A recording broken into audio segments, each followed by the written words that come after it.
وفاء كبير، ولاء كبير، انتماء كبير من هذا الجمهور، صغارا كبارا شيبا وشبابا أتوا ليستمتعوا وليسروا الناظرين بعشقهم الأول، بمعشوقهم الأول.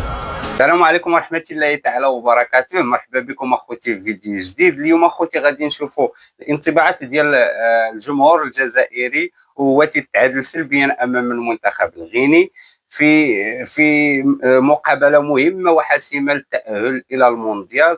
فاخوتي من بعد ما كانت الجزائريين كلهم تيقولوا بان المنتخب المغربي فتيفوز دائما وتتاهل المونديال لانه غالبا ما كان تيلعب داخل الاراضي ديالو، فاليوم ان شاء الله الرحمن الرحيم غادي نشوفوا المنتخب الوطني المغربي بانه خرج الى زامبيا وفي درجه حراره مرتفعه وبالضبط مع الجوج ديال النهار. فالمنتخب الجزائري لعب حتى الخمسة ديال العشيه اخوتي كما تعرفوا، ورغم ذلك فقدر المنتخب الوطني المغربي يجيب نتيجه ونتيجه ايجابيه، بحيث اننا قدرنا نسجلوا جوج الاهداف في الادغال الافريقيه وخارج الميدان ديالنا، وماشي كما تيقولوا ماشي كما تيقول الاعلام الجزائري بان جميع الانتصارات اللي انتصرنا فداخل الميدان. فهذا خير دليل بان المنتخب الوطني جاهز في كل الظروف الحمد لله. ورغم ذلك فخلينا لهم حنايا المغرب كله تبارك الله وصلى به، فقلنا لهم هاكا سيدي هذا المركب الرياضي محمد الخامس، فيلا حنايا درنا ليه تعديلات وتجديدات واصبح الملعب تحفه فنيه بما في ذلك الزلج اللي استقبلهم داخل الملعب. ورغم ذلك اخوتي خواتاتي فغادي نشوفوا تعادل سلبي ديال المنتخب الجزائري ضد منتخب غيني، ومنتخب غيني خوتي ضعيف وضعيف جدا، لانه الا جيتي بغيتي تقارن المنتخب الغيني مع المنتخب الزامبي فالمنتخب الغيني ضعيف بالمقارنه مع المنتخب الزامبي، لان المنتخب الزامبي عندها تاريخ وعندها تاريخ كبير في كره القدم.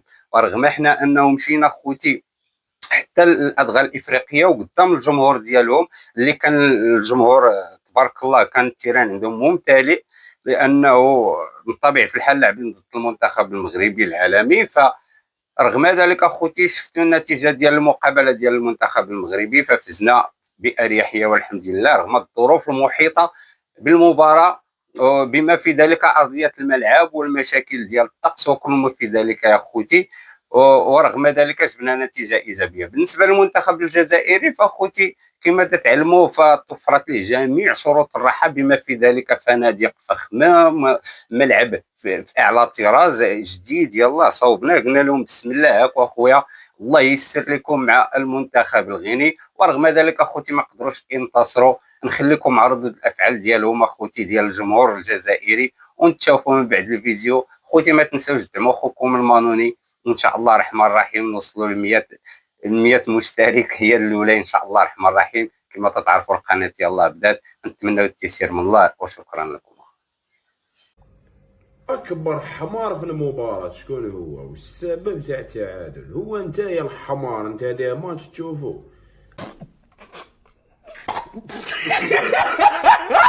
4 نقاط. هذا المدرب يا خوتي دوك نحكوا على المباراه، دوك نحكوا بلا عقل، ما تقلق روحك ما والو. نحكوا على المباراه. بيتكوفيتش ديجاج وصادي ديجاج لاننا داخلين في حيط في حيط في حيط. دخلنا ماشي دخلنا وربي ستار. اقسم بالله يا خوتي هذا بيتكوفيتش يمشي بدعاوي الخير، عنده يمه دعات له ولا ما يمشي بدعاوي الخير. شنو بيني وبينك؟ شنو داير لك؟ شنو فاعل لك؟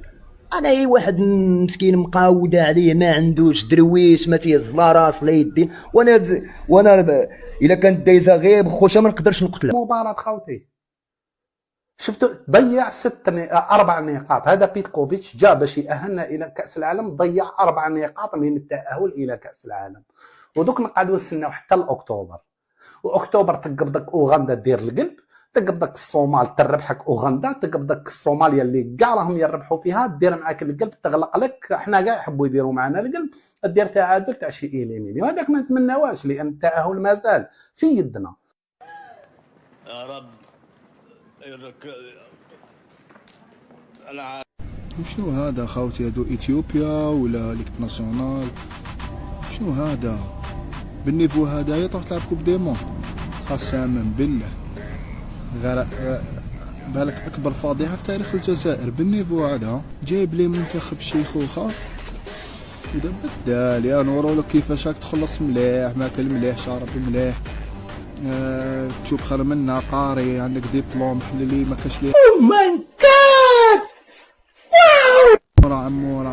عمورة وماداتك 3 فاصافاس ما يماركيهمش، ما على بالوش كاع شاو يدير. هو مليح بزاف، بصح اليوم ما مرضاش يخرج سيد هو والشبك، ما قاسهاش الفتلو كاش وجامي يلعب بالون. وانا لعب سالي حياتنا في الماتش، بوداوي على خرجو غير هو اللي كان يدور في الوسط، علاش تخرجت فيه؟ تما لي ما كاش كاع ما خرجتهمش، ما دخلش وانت ديجا انا ما كيلعب ما يقنعنيش. هذا الفيروس هذا كيولي تيجي على غفله، اش كيقولوا لي اكسترا. تأهل المنتخب التونسي إلى كأس العالم مباشرة، قرر المنتخب الجزائري تأجيل تأهله إلى أكتوبر، لكن إذا كمل المنتخب الجزائري بهذا الأداء مش راح نتأهلوا ديريكت. اليوم تحت الشعار العب كما تعرف، لاعب عشوائي، يعني ما كانش خطة هكذا ولا تكتيك معين. عمورة بلا ما نحكي كما شفتوه اليوم، أنا لحد الساعة مانيش مأمن باللي هذا عمورة اللي يضيع هذوك الفرص. خط الوسط غير حاضر ذهنيا أبدا، ممكن بوداوي اللي يقدم أداء ممتاز شوي. التغييرات اللي قام بها بيتكوفيتش في الشوط الثاني ما فيها حتى فايدة، بالعكس زادوا ضغطونا بعدها. المهم هذا كان رأيي بكل احترام، أعطينا رأيك في التعليقات. حلوة ولا ايه ده ثبتني، صدقتك واقتنعت. هايل والله. انا قبل الماتش كنت فاطم اشدي يعني ضارب قهوه كحلا قدام نايض يا اخو. شفت الماتش متبنعس ديك شي وليت يا اخو نبنى ازدياف يا اخو. اكو لافاف اكو لقيتو الحل باش الجزائر تتطور يا اخو. ولو كل يوم على 10 تاع الليل ديروا لنا ماتش تاع ايكيب ناسيونال لايف يا اخو في كاع لي شانك، شايف ساميره تي في وديروا تلحق ل 11 ونص يخلص الماتش نموتوا بالنعاس بهذا اللاعب تاع الخرا هذا. شايف كاع نرقدوا كاع نوضوا للصبح، واللي يروح يقرا مليح ولا قد واللي يخدم اون فورم، تنجح تطور تزير تطرطق يا والله يا اخو. فرحان بوضع البلاد. وصلنا لدرجة أنه نضيعوا الوقت باش نتعادلوا مع منتخب غيني ضعيف وضعيف جدا، كنا قادرين نفوزوا عليه بثلاثية أو أكثر. منتخب تعيس جدا، منتخب ضعيف جدا، منتخب يؤكد لنا بأننا لن نطمع للفوز بكأس إفريقيا ولن نطمع بالتأهل ربما إلى الدور الثاني في المونديال، لأنه أنا لو كنت مدربا مكان بيتكوفيتش سأؤهلكم إلى المونديال فيها. استغفر الله العظيم، استغفر الله. هذه النسخة الجديدة من التصفيات. المنتخب الجزائري اليوم لعب كأنه هو المنتخب الغيني، والمنتخب الغيني لعب كأنه المنتخب الجزائري. تخوف كبير من بيتكوفيتش من هذا المنتخب الذي فاز عليه داخل أرضية ميدان وفي عقر دياره في الجزائر. مباراة مؤسفة جدا. ايه رأيك في الوقعة؟ الوقعة يضحك برشا جدا صراحة. باش نلخصوا الأمور، المنتخب الوطني بهذه المجموعة لن يذهب بعيدا. بيتكوفيتش يا إما يتقبل هذه الفكرة، يا إما نحن من نطالب بخروجه من المنتخب الوطني الجزائري بطريقة مباشرة، يعني لأنه ملينا وعينا من الكلام وملينا وعينا ربما من بعض الانتقادات اللي كنا نسموها بناء. الآن أنا أعطي انتقاد هدام بأنه هذا المنتخب بهذه التشكيلة لن ينجح يا بيتكوفيتش، لن ينجح بسعيد بالرحمة، ولن ينجح بعيسى مندي وتوغاي وأسماء أخرى في المنتخب الوطني الجزائري. زروقي اليوم أكد لك بأنه لا يستحق حتى مكانه في الدور الدرجة الأولى الجزائري، فما بالك عندما تستدعيه وتعطيه الثقة والفرصة. وبالمختصر عيب عيب عيب صراحة أنك تلعب على نتيجة التعادل أمام منتخب غيني ضعيف وضعيف جدا.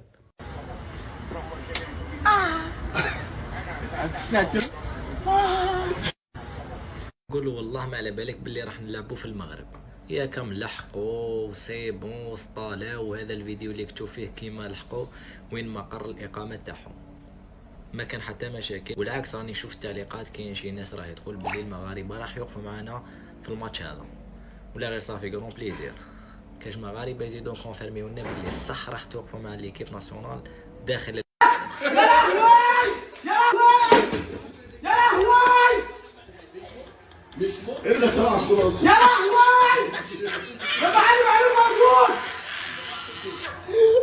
والله كنا نخسروا على بالك، كنا نخسروا والله على ربي يستر وخلاص. ما فهمتش نفس الاخطاء، نفس المدرب، نفس التكتيك. احنا مش عارف احنا واش يسمع فينا ولا احنا ماناش نسمعوا فيه، ما عرفناش والله ما عرف. نفس الاخطاء تتعاود. محرز يلعبوا 60 دقيقه كامل الرحمة. يعني ما فهمتش التغيرات وين تحت الدقيقة 52 58 قريب يكون الماتش يدير. ما فهمتش انا، مش عايش معانا ولا مش يشوف كيما حنا. ما فهمتش انا والله ما فهمت، والله ما فهمت كاع.